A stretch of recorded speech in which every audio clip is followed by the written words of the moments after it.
Greetings, boys and girls around the world. I made a comment on a physics video, a so-called physics video, where I described time dilution as gnat poop, spelled G-N-A-T-P-O-O-P, meaning, no, I didn't. I called it a gnat fart. Gnat fart. I was trying to arouse some hostility so that people would get their minds in gear and realize the truth instead of spouting nonsense like robots. That's what I made. I call these people numbskulls, robots. Prove that you're not a robot. Here's how you can do it. Anybody can figure out the little two beside a number, a raised 2, meaning squared.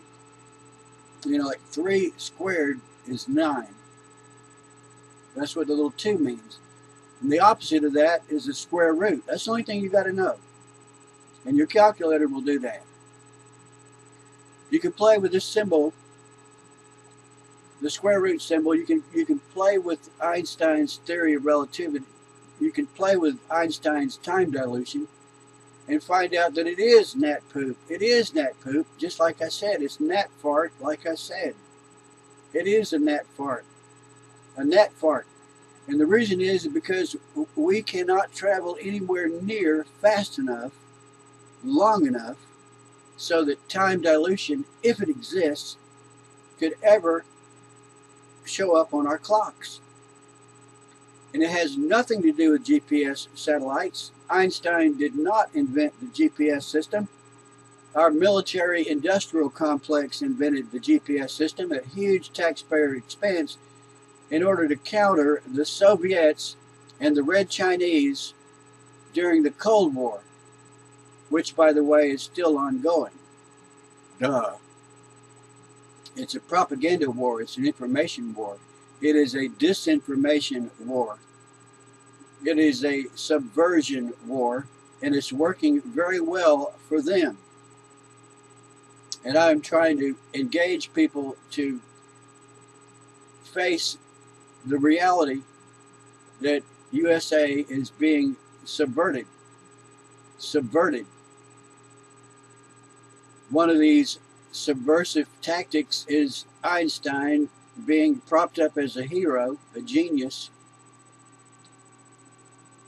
and claiming, among other things, that GPS wouldn't work without Einstein.